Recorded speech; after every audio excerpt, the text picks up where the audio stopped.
I We're concur. back. We're back, baby. We're back. Which is a common theme with Marvel these days. Oh, Marvel's dead. Oh, Marvel's back. Marvel's dead. MCU's back. Absolutely.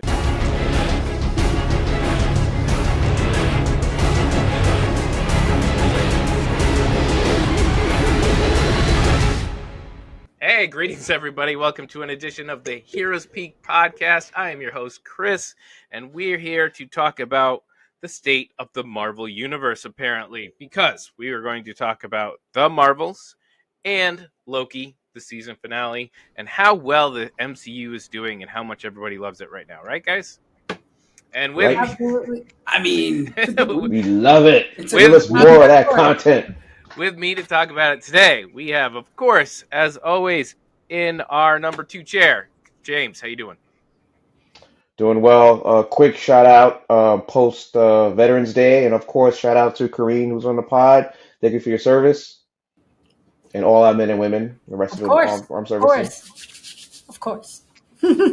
And Oh, as me next? Or G- oh, sorry, it's James said okay. something and I was like, what? I was Sorry, just going carry to on. introduce you No, as no, no, carry on. Corin I tried to Adam, build our that segue special and it guest failed. best today. Special guest today. How are you guys doing? we're great. We're great. Happy to be here. Good, good. 1 week at a time, and I'm glad it was a good last 2 weeks, Marvel-wise, and we're going to get into that, I guess. What was the week before that? You thought that? Yeah, we're gonna get into that. Actually, it's been a lot longer than that because what was the last movie? Guardians 3? Fantastic Yeah. movie. Yeah, Guardians 3. Yeah. Guardians 3 hit. So we're Yeah, on James. kind of on a roll here for Marvel, as close as Phase 4 or 5. Phase 5 can get. We're Sure. Phase 5 now, yeah. Yeah. Phase Phase 5 5. now, officially. As of Quantumania. As of Quantumania. As a Quantumania, correct. We'll shove that in Phase 4 so we can say Phase 5 has been all bangers. Yeah. Right? Yeah. That's what we're going to do. All right. So anyway, like I said, we're talking about Marvel, the state of Marvel, and these two hits that we're working on today. So, because Mike is probably coming along in a few minutes, hopefully, let's start with Loki. Now, unfortunately, I have not seen the finale, but I am still here. You guys can still talk about spoilers. That is fine. I have seen the other episodes, so that's okay. Now, this is season 2, which is sort of a surprise. Marvel started out with basically these one-season things. We weren't sure what we were getting after all these shows. And now they seem to be switching gears a little bit. We're getting multiple seasons. They're going to start designing as multiple seasons, which is good, I think. But let's get an overview of where we were at the beginning of Loki season 2. What did you think of Loki season 1 and kind of the state of Marvel television? Were you excited what was coming up, or were you worried that Loki season 2 was going to disappoint? I'm going to start with you guys, Corin and Adam. Go for it. The end of season 1, honestly, a part of me was really, really enjoying the whole journey with what's his name, Mobius and Loki together, and meeting Sylvie and all of the other Thors. And I wasn't as fond of Kane. Like, I wasn't a full believer. I wasn't as fond of Kane right away in the first season, but definitely in the second season, I was like, oh my god! Like, I was definitely there for some of our characters. What's his name? Timely. Victor Timely. Victor Timely and the man, not the man at the end of time. He who remains. He who remains. The man at the end of time. Yeah, something like that. I don't know. That's not bad. That's not bad. I think there's a film. There's got to be an episode where he just workshops names, because there's definitely he's got a lot of extra spare time that he's got to be a few like decades worth of time figuring that one out. All right. What about you, Adam? What did you think? Where were you at the beginning of it, and where are you now? I was pretty excited coming into season 2. I think maybe some of the consensus around other people was a little negative, but I thought the end of season 1 slapped, and I expected season 2 to continue slapping. It was a little slower at first than I was hoping, and that's okay. Like, you're kind of resetting everything and then constantly resetting everything and then realizing everything's going to break again. And yeah, so it's fine that it was slow at the beginning because the last back half, the final 4 episodes were all firing on like every possible cylinder, I think. So it ended, well, as strong as anything Marvel's done lately. Like, good job sticking one landing. One landing. One landing. All right, James, let's hear it. I know we have talked about this before, but remind Yeah, everybody so where you I are. won't be long-winded. I won't be long-winded, but I was on the records arguing with the two of you and Mike on the first round of Disney Plus shows. I thought this was the top of the top of those shows, and you guys are arguing WandaVision. Still So am. I stood alone on my stance that I thought, Loki season one was the best of the Disney Plus Marvel shows that came out up until this season two. I can argue whether season two is better than season one, but we'll save that for a little bit later. So I was actually still excited when I saw the trailers, when I knew this was coming on board, despite the fact that some of the previous, like Miss Marvel's, Disney Plus shows, She-Hulk, kind of let me down. Secret Invasion let me down. Oof. So Oh, despite I those forgot all last about that. three, yeah, I still had faith that Loki would not let me down like the previous three shows that were released. So I mean, the trailer automatically hooked me. As soon as I saw the trailer, I was like, "Yep, I we're concur. back. I'm We're there. back, baby. We're back." Which is a common theme with Marvel these days. Oh, Marvel's dead. Oh, Marvel's back. Marvel's dead. MCU's back. Absolutely. But yeah, It's quite the roller coaster. Yeah, I liked Loki. It definitely was more consistent than the other MCU shows, only for the fact that the good ones, the really good MCU shows, really kind of had some funky or forced endings that really kind of let us down, where they really could have hit home runs. Rather unfortunate. Whereas Loki felt definitely a little bit more consistent, and they allowed their ending to be character driven as rather than rather action heavy or I don't want to say CGI driven because the whole thing was they were in a CGI warehouse, but yeah, no, I liked it, and we were excited to get into season two. And like I said, I got through the whole thing except for one episode, and so far, I would say it is super consistent with season one. It definitely, at no point am I being felt like I've been jogged around like, oh, there's a drop in quality or there's a huge quality boost. It really feels one and the same, which is really nice. It's just hard to do season to season in a lot of different shows, especially as we're getting shows that are 2-3 years between seasons. It's really difficult to keep consistency in the cast, in the writing, in the directing. So I really appreciate that about this. Um, all right, so let's get into some more specifics. Maybe let's just talk about Tom Hiddleston because as the core of this show, he and as one of the best characters in the entire MCU from the beginning. Um, it's amazing to see him continue this and in a new direction for the character. I mean, very new direction from the character from where we started. So, yeah. James, I'm going to let you go first. Talk about Tom Hiddleston, the journey of Loki, blah, blah, blah. You're gonna be surprised. Me being the typical bully on this podcast and long-winded, I'm actually gonna give my time up to the Kareem because we sat and had both a text message and a phone conversation, and then a follow-up conversation in between me traveling from Montreal back to New Jersey, and she hit some spots that even I had failed to see or observe the first time around. So and new historic moment here, milestone. I'm giving up my time and my Wow. content feedback to Kareem. Wow.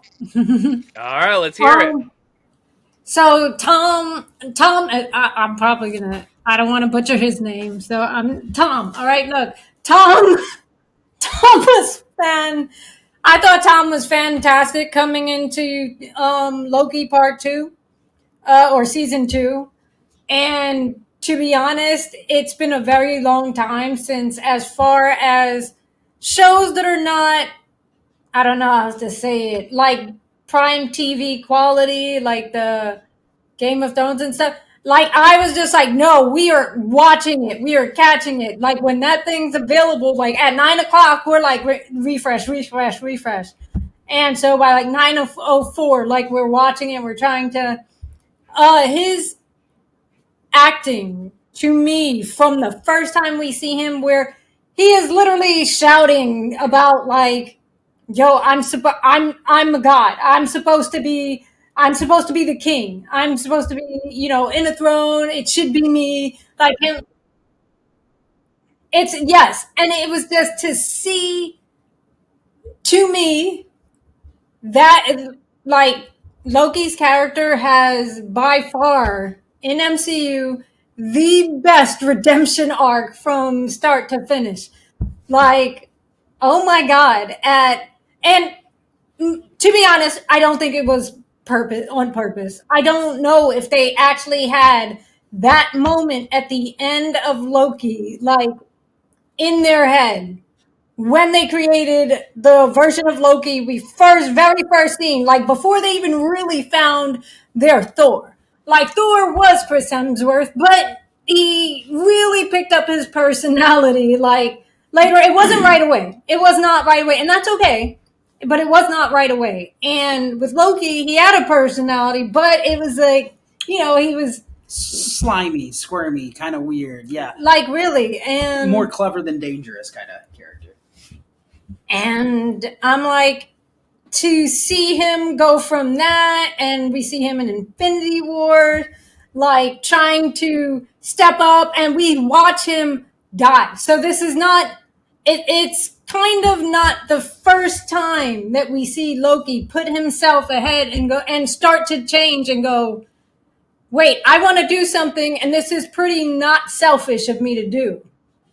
Because he proved himself to be a very selfish and very, I don't remember the word, but like he just felt like me, me, me. Yeah, total narcissist. Yes. And good God, everything about season 2, like it was so smartly put together, and Loki's characters just reaction each time, and them like showing him to be someone that's like calculating as quick as possible as he can possibly can. He's like, okay, well, wait, so you guys solve it, and I'm gonna, and it's just we're seeing him make choices that I think someone who has a lot of lives in his hands, like those are the kind of choices he was making. And as I'm watching those last few episodes, and that last episode is like, I'm like, oh my God, he sold the cat. Like, other than knowing that superheroes in that way don't exist, or feeling like we know, like I was like, my gosh, like he sold me on that character in those moments. It was the cape, the cape made of the timelines. Oh, well. Anyways, but anyways, sorry, that was very specific. Sorry. Anyways, Hold on, one thing I wanted to add, and I thought that she would add a little piece of was the character that Tom Hiddleston portrayed from the first Thor movie, which I got a chance to rewatch Friday or Saturday or this weekend, whatever, all the way through the rest of the Marvel movies, Avengers, so forth, in last season. To Kareem's point, I don't think they had mapped out the full extent of what the character was going to be. But what I did notice that was consistent was Tom Hiddleston's acting. Even when the script was trash, like in Thor Dark World, that was trash. Mhm. His scenes and his some of the moments. best lines though. Yes. In the Dark World, like Yes. And I'll never know whether he ad-libbed some of those, improvised, whatever it was. His acting ability with that character, and he was on the guy I don't like, Jimmy Fallon's show the other night last week, and he said he's first cast at age 29 for the role. He's now 42, ending the role. Spoiler alert.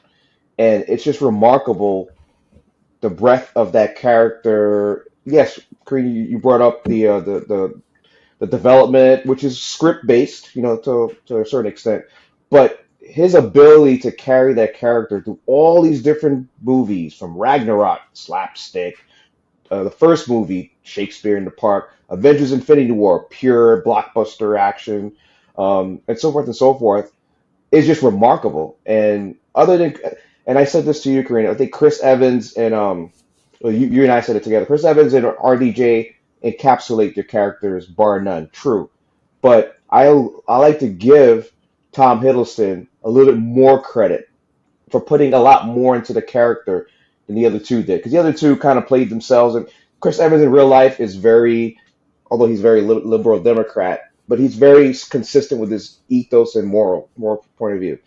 RDJ is a sardonic guy in real life since he was playing, uh, movies in the 80s. That's him in real life, right? Tom Hiddleston, and I've seen all his interviews, added a lot more flavor to the character than he is naturally, which is great. And that's the one thing I thought you were going to mention, and I wanted to add on.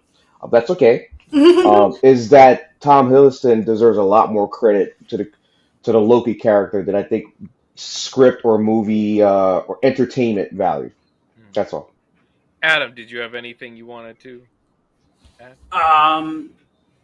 Not really. You guys kind of covered that pretty well. I do have a question in my head, though. We're talking about RDJ. We're talking about Chris Evans. We're talking about, I mean, at this point, Chris Hemsworth and Tom Hiddleston all like embodying these characters or really adding. Oh, and Chadwick Boseman, rest in peace. Yeah, of course. Chadwick is. Are we ever going to get this point of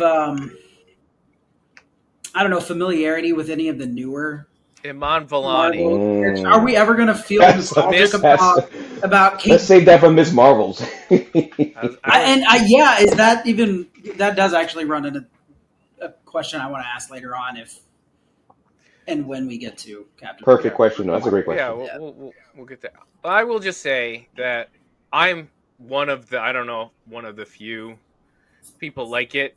They say it's not the worst, but I'm one of the few. I love to rewatch Thor. I think it's one of the top end rewatchable of the MCU.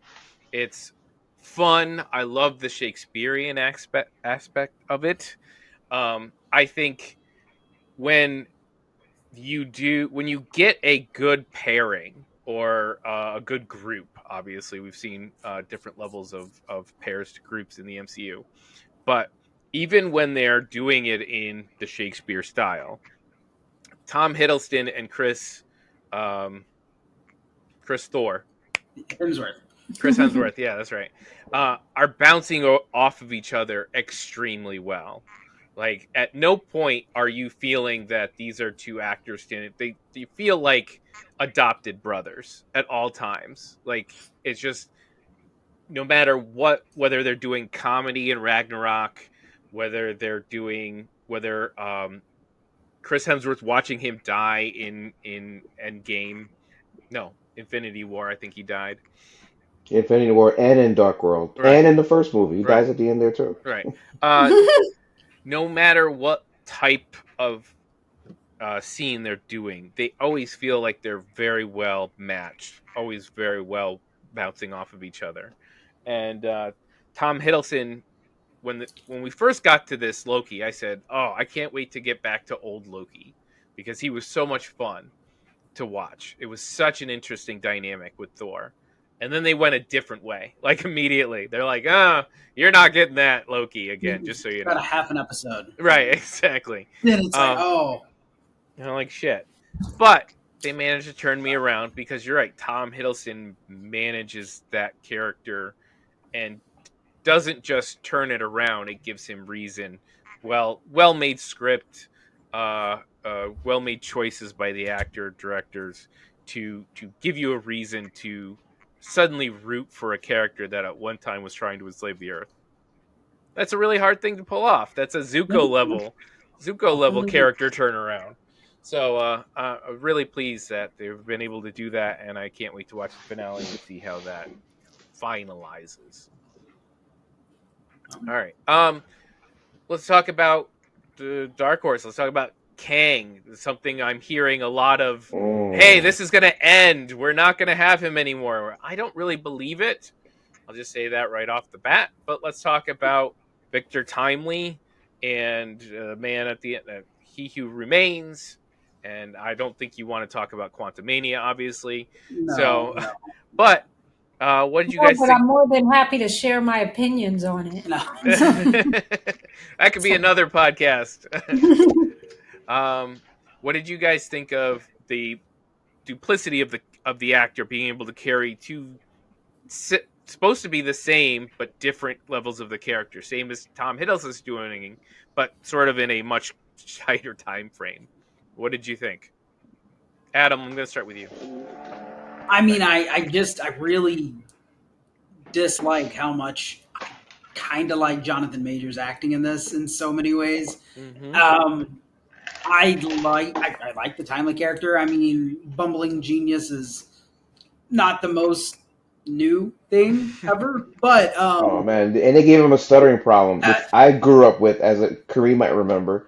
I had a stuttering problem when I was young. Oh, were it's you a genius when you were younger?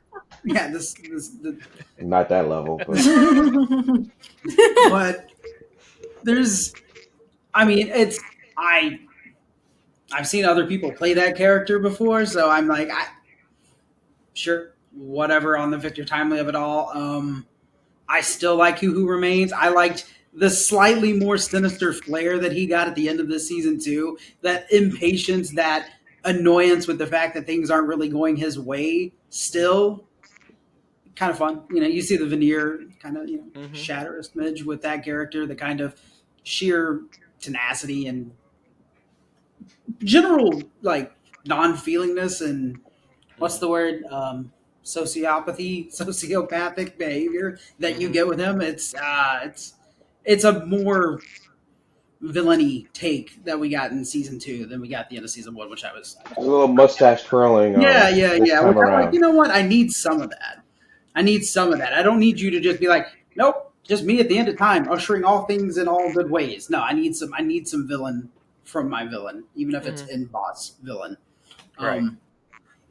But yeah, I still thought Jonathan Majors' performance was great.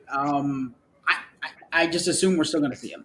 Like, it's not like they can just flip the script and be like, Secret Wars enemy is, it was all Doctor Doom the whole time. Like, they can't really, I don't know how they're going to pull that off, but That's what they claim. But they might, or someone someone claims. claims all the time. Like, A lot of there's claiming a story recently. every 6 hours about this. If it doesn't come from Harris Peak, do not believe it, ladies and That's gentlemen. right. That's right. All right, Cora, your turn. What do you think? I like. I step out. I have to step outside. Like I don't know what's really going on with Jonathan Majors. But bottom line, I really liked Timely's character. I really liked him, and I absolutely was delighted seeing him and what is it, Obi react. Oh, yeah. Obi, Oh, that was a yeah. great scene. Those That two. like no, all of it, and that last episode when you get around to it, all of it. Like I love seeing them interact. Like it's just funny because you got like two geniuses trying to put their mind together, and it's like, oh, you did that. Well, I did this. Oh, how cool! And Right. he's a very likable character, so it's. I thought they gave Loki the perfect co-characters, I guess is what I would call it. Everybody knew Supporting how to cast is act. good. Yeah. Everyone knew how to act. Jonathan Majors can act. I'm not confused about that. I've seen Lovecraft, and I was just like, And it's not like anyone in Loki wasn't hitting. Like, there like were no dead everybody, spots as far as anybody in the work. everybody, and I loved. It didn't matter. All of them. Like Sylvie. Part C. Sylvie was hitting and putting forth her great acting. The woman that plays as Sylvie, and Oh, yeah, that would I be thought that Sophia meshed well. DiMartino. Yeah, Is that what it is? Her name is. yeah. I Sophia. follow on Insta. Well, they did what Eternals didn't, and I'll say that because like the chemistry Oh, is not there. shots. non-existent in Eternals, and that made So you can't just everything. put a whole ensemble of high-ranking actors and actresses and expect quality performances? Is what you're telling me? That's Like, best exactly what ingredients in the pot, it must taste great. that's exactly what we said on the pod. Was that your central love story doesn't work? It doesn't work. It's just not. All right. Speaking of Loki, I should. What did you guys think of the? You've already kind of talked about it, but the other supporting cast. Was there a specific character or characters for each of you that really sung? I mean, we talk about Miss Sylvie, Minutes. Mobius, Ravona, um, Obi. Obi. You know, I'm gonna go through each of you. You tell me which character or characters really stuck out in this really well, reviewed season here. James, gonna let you start. Thanks. Yeah, really for me it's Miss Minutes, the animated clock here. Spectacular. Obviously, the voiceover was great. Graphics didn't really matter. I think just bringing that character in a live action movie and giving that character personality and seeing at one point we're thinking maybe she's the big bad, and then they threw in Renslayer, and then you're like, okay, maybe the two of them are the big bads, and then Kang, he remains returns again. But just seeing that character from when we in season one, we thought it was just like an AI that was there to kind of support the TVA, and then you start dropping Easter eggs. Ooh, maybe there's more to this AI, and just the character, like how the character is portraying like a sassy person, love struck, vindictive, conniving. There's that moment when Renslayer is back and she's forcing what's his name to watch the rest of the TVA get crushed, the rebel TVA. And if you look closely at the camera, Miss Minutes is there. She's salivating at that event while the other guy is like forced to watch. She's like, yeah, more. Just a little nuances with bringing that character on screen to me was impressive for an animated character in a live action show. All right, can I I thought definitely stood out.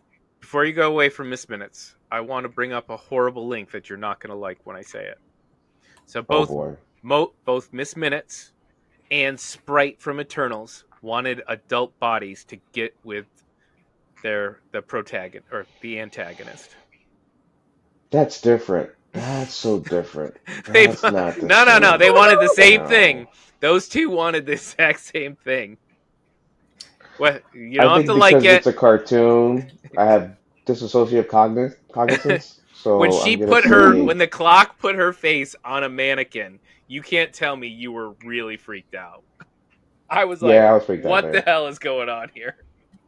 Yeah, I was freaked out. All right. Sorry. I had to throw that in there. Yeah, but that's it for me. Adam All and right. Kareem, you guys can go. All right. What do you guys think? Your favorite side characters? I mean, my favorite character is still probably going to be Mobius. Mhm. Um, I didn't think we were going to get that much weird Owen Wilson level depthy, him just being the weird jet ski salesman. Got some kids. He doesn't seem like he doesn't, he's like, whatever, they're here. That's cool. Mhm. I I really was hoping we would get even more. Like, I hoped it would just be Mobius and Loki through a good chunk of the season. I was hoping we'd get even more, but what we got, I mean, especially at the end, more than happy with. And what's his X5 Ben, whatever. The randomness of his character in this season, I was like, what? I was a little thrown off by his just insertion into speaking lines when we hadn't seen him Yeah, in the first season and he had no right. consequences. yeah. He was just weird subplot for an episode, and then he popped up. He had a whole episode for himself. Yeah. I was like, do we know? Are we trying to push this actor? Like, I don't understand what's Right. happening here. But look, we needed a character for the audience to like not feel gross about that squishy box situation. And so I Ooh, guess he was yeah. there for that. Yeah, just two evil Squishy people box. torturing and murking these group, and you Mhm. have just both of them just being like, yeah. I guess Right. having the shock factor there was more applicable, but I still don't think you needed an extra 40 minutes of screen time for build up. But Right. yeah. All right, Cora. Um, for me, shit, like the whole cast did so well. And again, I cannot stress to you how glorious that final episode is. They do such a good job. Just seeing the characters, they do just such a good job. The acting is done well. The scenarios are right. The story is like I was like, oh my god, they are giving him a story worthy of our time, honestly.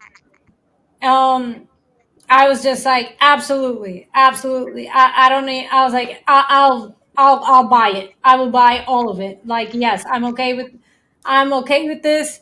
Um, even got as close. Like, they almost pulled a tear from me. I was like, but anyways, when you see, like, I just watched it and I was like, oh my god. But so still for me, Loki, like, Loki was Mhm. just so like, dude was just he did a great job. He did a great job with Loki. And I do just keep thinking back to Loki in the beginning and just how cheesy he felt in some spots. I was just like, oh my God, that like he is ridiculous. Like, just go. And then to just see him in this, and I was just like, absolutely like he made the character feel like it was worth every moment down to the last second of that finale. So I'm there for it. Nice. I have a question. Is Mike actually on here? I don't see a video. Yeah, I see a video of Mike. I guess I don't. I don't see it. I Can can't you hear hear me? I Mike. Hello? see him. Hello? Can you He hear he him? looks Can you hear me, like Chris? I can hear him. I can hear you Okay. now. Okay. So Yeah, he looks like Casey when he was escaping Alcatraz. Man, I tell you, actually, he looks like he's about to chase a small child during a Christmas movie after breaking into his man, house, leaving some water running as it's, he this leaves. this morning sickness got me something else, man. It's a good thing Canada allows 960-week abortions up here. Oh my God. Wow. This can go. Can This it is dude that came out and kills violence. A lot of violence. All right, Mike, you're coming in perfect time, just at the end of our Loki review, and so you're going to give us a quick what you thought of Loki season 2 and what your favorite non-Loki character was. Okay. Wait, my favorite moment from the season? Just your overall Oh, idea of feeling for the season, and then what your favorite non-Loki character was. so this season was probably the best Marvel show season I've seen to date. That's how good I thought it was. Yeah, man. That whole season had me emotional. It was so good. Um, and ups and downs and had me laughing and almost crying at the end and all kinds of stuff. And probably OB was probably my favorite side character. Okay. That's what we Yeah. were talking about just now. Favorite So side characters. All right, so why don't I let you guys do grades? I'm gonna have to Wait, what go. was your favorite side character, Chris? You didn't go. Oh yeah. Um, so far it would be between Sylvie and Obi, because Mike already mentioned Obi. I'm gonna say Sylvie. I think the actress, um, when she gets a chance, because she's not always there, but usually when her and Tom Hiddleston get together, they have some sort of argument. um, but she really holds up against Tom Hiddleston's great acting, and I think she always brings something really, really great to that role of someone who's been lost for a very long time and trying to um, tell everybody that they belong. You know, we where did I just see like a movie, like a whole movie about this, about actually belonging? Oh, Spider Verse. I just watched the Spider Verse again the other day. Um, and that whole idea of everybody saying that you don't belong here for whatever reason in these specific cases because you're an alternate version of another person, and a person having to fight for their right to exist, and it's really powerful, and she held it all the way through season 1, and the scenes I've seen her in season 2, she continues to hold that, and I think it's some great acting from her. And I don't know what happens at the end of this. I hope we see that character again. I'm not holding my breath though. But we're gonna do grades. I of course get an incomplete, so I will grade it next time we talk. Probably. I'm gonna have to watch probably the whole season again after I watch the finale, because skipping days kind of breaks up some of that momentum the shows bring in. All right, so we're gonna go around the horn. I'm gonna start with Adam. What is your grade? Do you know how these grades work? A to F, right? That's just basically what it is, including minuses, including minuses and pluses. Yes. All right, there you go. Yeah. Am I ranking the whole season, season 2? The whole Or the season show? 2. The whole Okay. season 2. I'm gonna give it an A minus. A minus. There you go. All right, Cora. I'm at an A. They did what they set out to do. They completed a character's entire story arc of sorts, Mm-hmm. Yep. and the acting was there, the writing was there, the scenery was there, the CG was there. Thankfully, because Marvel and MCU proved that they can definitely go wrong when I saw Quantum Mania, so I know it could get bad. Oh wait, Absolutely. why don't I have a helmet popping up? So everything, yeah, for me that made it to an A. I didn't squeeze into the A plus for any of the small quirks that I had, but that was an A for me. Acting, creativity is there. Awesome. All right, James. Yeah, I had to fall short of giving it an A plus only because I think episode 5 and parts of episode 2 were not lackluster, but they were below what I expected for this show in some instincts. I'm not gonna get into that. But we didn't even talk about the music and score. We gotta give a shout out to the composer to the point where I'm downloading that soundtrack. So that's definitely there. Kareem mentioned the CGI. We got to bring the writing, and I think Tom Hiddleston should be at least nominated for an Emmy or Golden Globe for this season's performance, if not the composer as well. So yeah, I'm with an A, straight A. All right, Mike. Yeah, Last word here. I think I'm with James on this one. I'm going to give it an A as well. I'm going to concur with everything he just said. The score was on point. Tom Hiddleston, Kihue Hwan, sorry about the pronunciation. Oh yeah, Jonathan Majors deserves a nomination for supporting actor.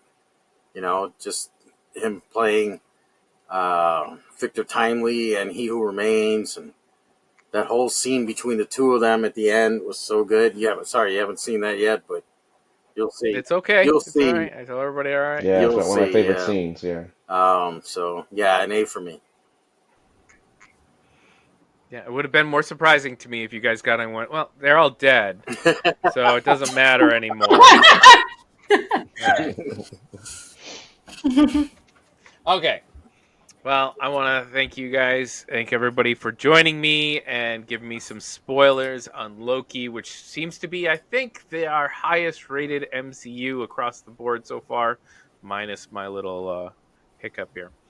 So obviously, Disney Plus show anyway. Yeah, Disney Plus, the highest rated Disney Plus show. So everybody should get out there. If you haven't watched it yet, go and give it a watch. You probably want to watch season 1 before you watch season 2.